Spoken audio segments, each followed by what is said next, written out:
नमस्कार दोस्तों, उषा की आवाज़ चैनल में आप सभी का स्वागत है। हमारी आज की कहानी है लेफ्टी।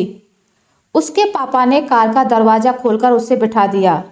जैसे ही उन्होंने दरवाज़ा बंद किया, उसे घुटन महसूस होने लगी।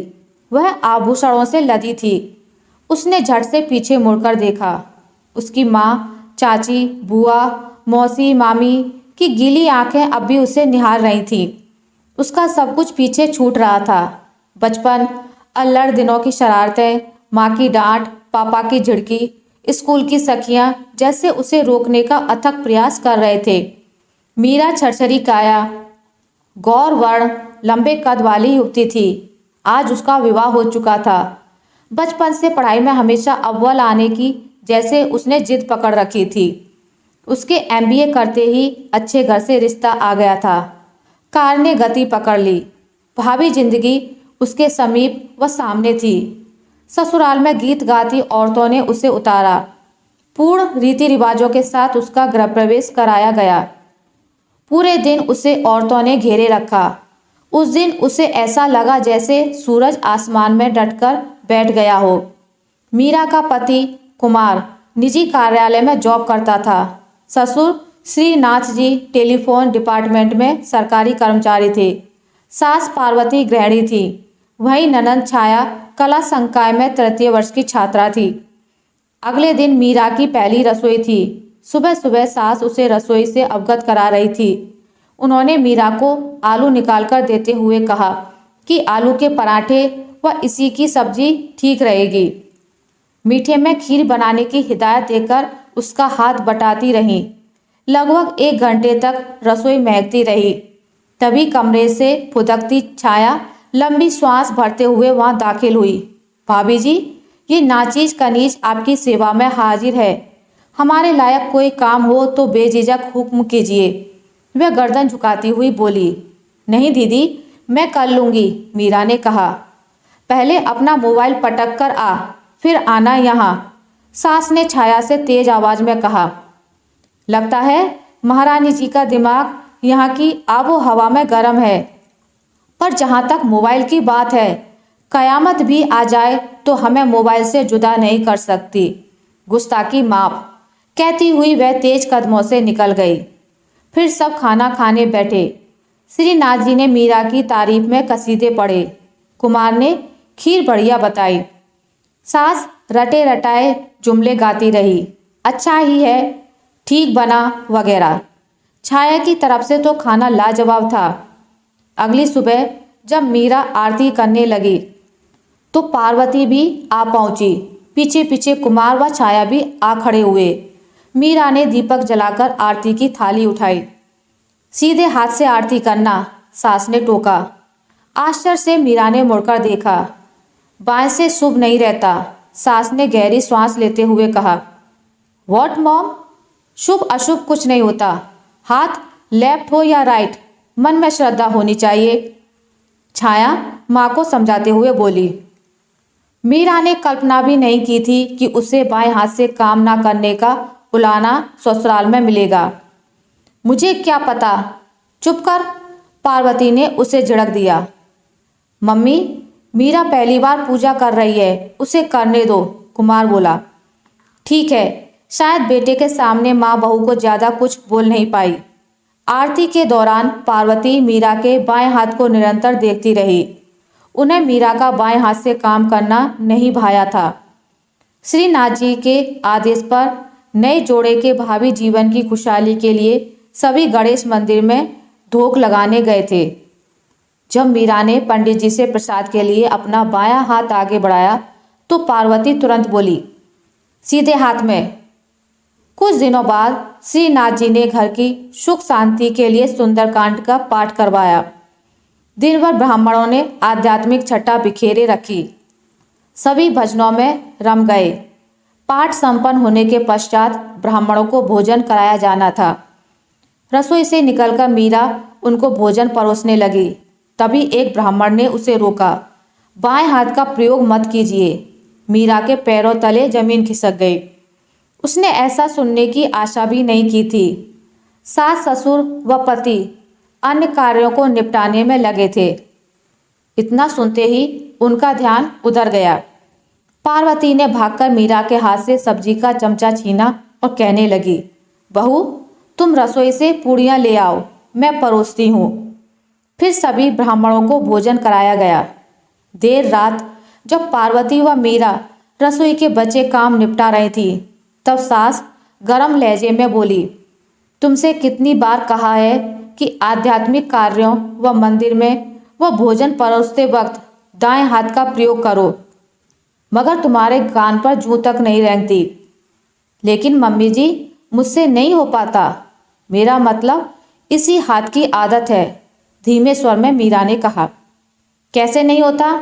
थोड़े दिन सीधे हाथ को काम में लोगी तो आदत बन जाएगी, कहकर पार्वती पैर पटकती हुई चली गई।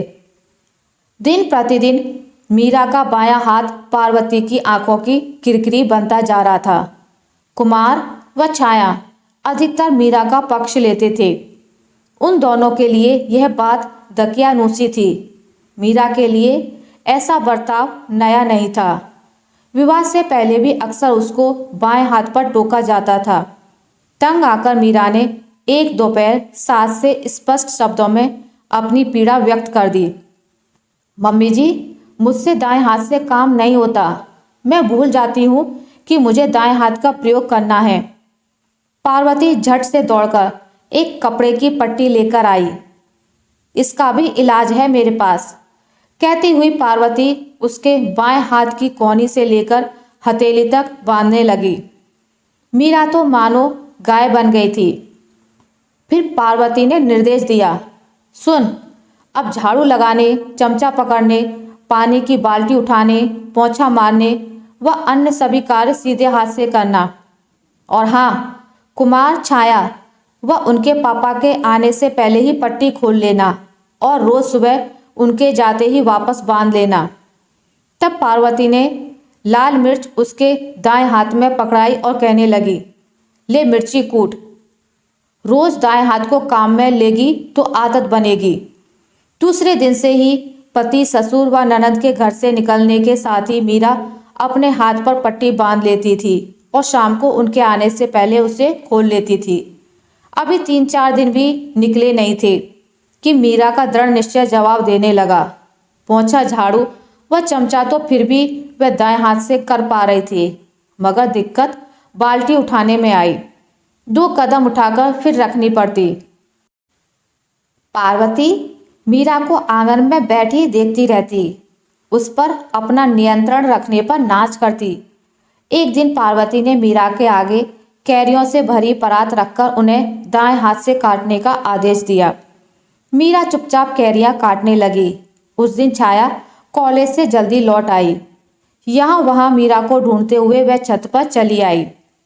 अच्छा, तो रानी साहिबा यहाँ है। कनीज ने पूरा महल छान मारा, छाया ने मजाकिया अंदाज में कहा। इतना सुनते ही मीरा ने बाएं हाथ की पट्टी जल्दी से हटाकर छुपा दी। दीदी, आज आप जल्दी आ गई?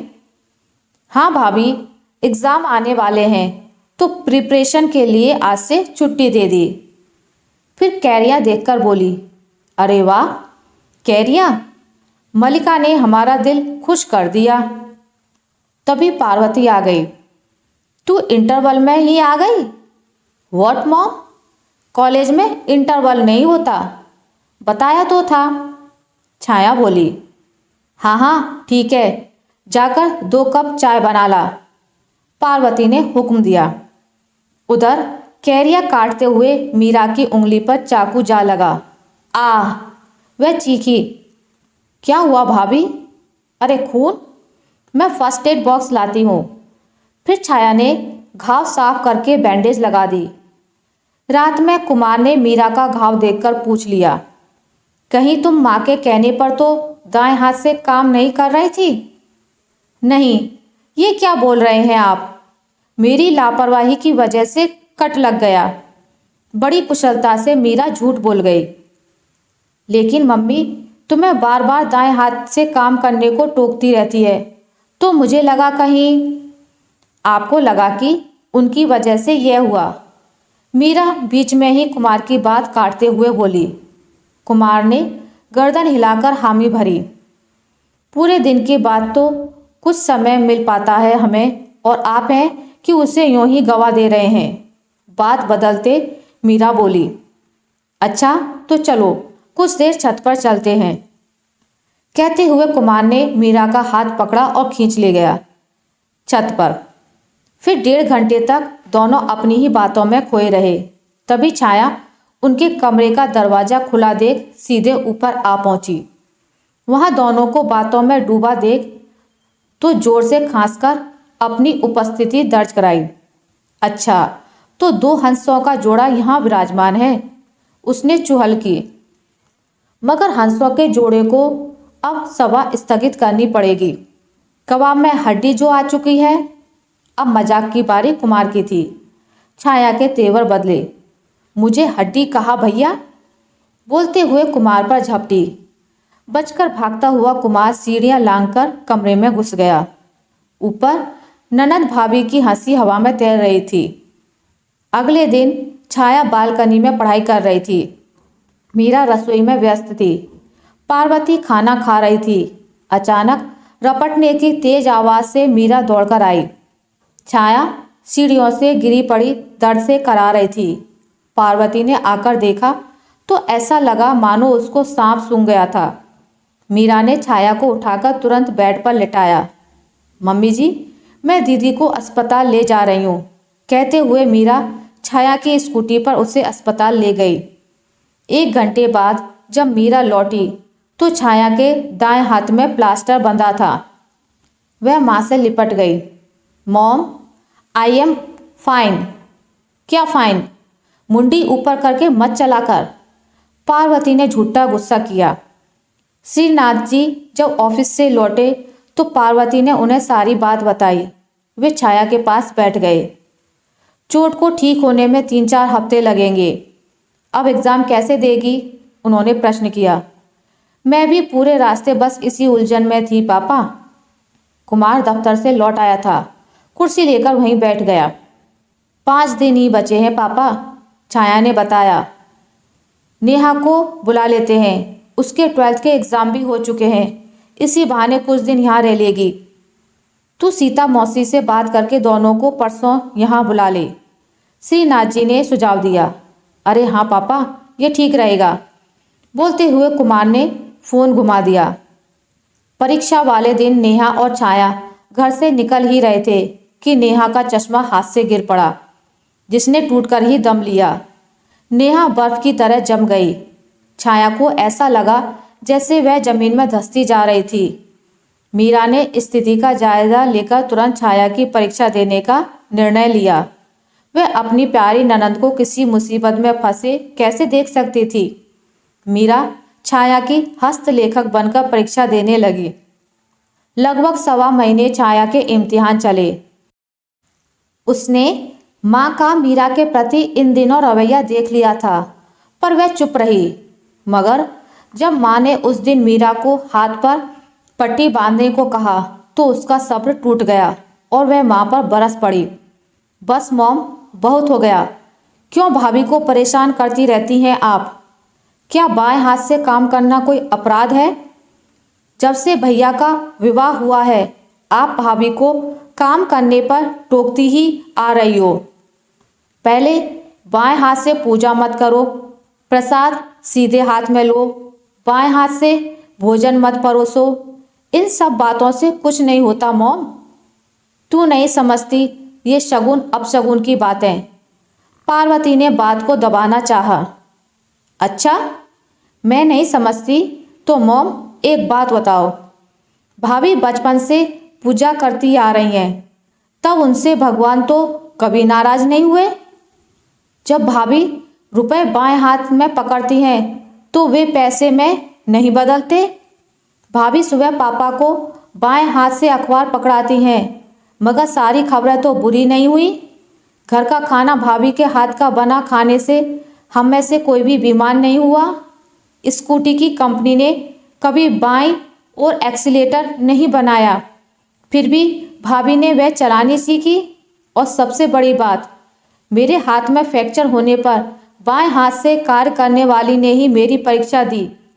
मॉम, नहीं तो मेरे 3 साल खराब ही हो चुके थे। तो फिर आखिर क्यों आप भाभी को दाएं हाथ से काम करने को कहती हो? इससे फर्क नहीं पड़ता मॉम, यह बिल्कुल वैसे ही है जैसे हम दाएं हाथ से काम करते हैं। मेरी तीनों फ्रेंड्स गायत्री, मीनाक्षी, रेणु भी तो लेफ्टी हैं। वे तो कभी बाएं हाथ पर पट्टी नहीं बांधती और ना जाने कितने लोग लेफ्टी हैं। क्या वे भी दाएं हाथ से कार्य करने का अभ्यास करते हैं? बोलो मॉम। अब तक पार्वती अपनी बेटी को बच्ची समझकर उसकी बातों पर ध्यान नहीं देती थी, मगर आज उसके मुंह से इतनी समझदारी भरी बातें सुनकर उन्हें अपनी गलती का एहसास हो गया था। मीरा निःशब्द सी सास के आंसू पोंछने लगी। पार्वती का मन पंख के समान हल्का हो गया। उन्होंने मीरा के हाथ पर बंधी पट्टी को एक क्षण में खोलकर वहीं रखे डस्टबिन के हवाले कर दिया। यह देखकर छाया और मीरा के चेहरे पर मुस्कान तैर गई। आशा करती हूँ आपको मेरी आज की कहानी अच्छी लगी होगी। अगर आपको मेरी ये कहानी अच्छी लगी है तो इसे लाइक करें, ज़्यादा से ज़्यादा शेयर करें, और अगर आप मेरे चैनल पर नए हैं तो इसे सब्सक्राइब करना ना भूलें। मिलते हैं एक नई कहानी के साथ, तब तक के लिए नमस्कार।